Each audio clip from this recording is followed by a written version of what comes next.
Please বেকাৰ বুলি নকব আমাক। আমাক বেকাৰ বুলি কিয় কয়? এইবাবেই নেকি যে আমাৰ চৰকাৰী চাকৰি নাই? আমিওতো দিনে নিশাই খাটিছো, দেহাৰ কথা পাহৰি কামকেইটো কৰিছো।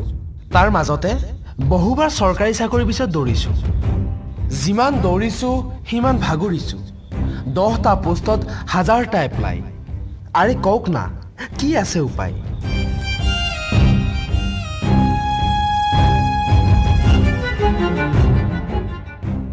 ইমানৰ পিছতো আমাক বেকাৰৰ শাৰীত কিয় পেলাই? লোকৰ ঘৰত যে মাটি কাটো, এই যে বিয়াই সবাহে যে টেণ্টৰ খুঁটা পুতি ফুৰো, এই যে 300 টকা হাজিৰাৰ কাৰণে গোটেই ৰাতি জেনেৰেট ৰখীয়া হৈ পৰোঁ, সেইবোৰ কি কাম নহয়?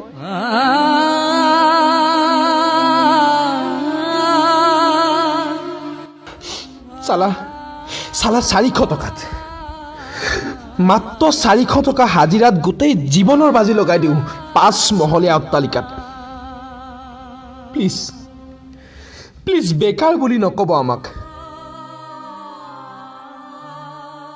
বিশ্বাস কৰক, আমি নাজানো কেৱল হাফ অথবা কোৱাৰ্টাৰৰ হিচাপ।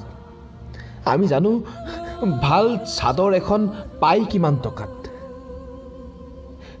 কিমান দাম লয় দেউতাৰ ঔষধত।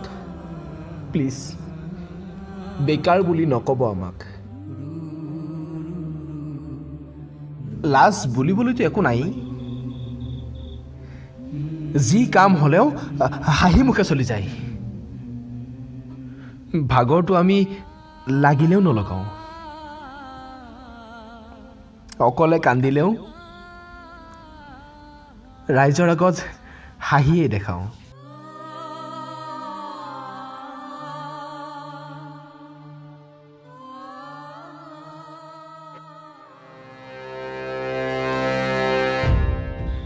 কোম্পানীৰ 12 ঘণ্টীয়া ডিউটি, লগতে ফ্ৰীতে পোৱা গালি।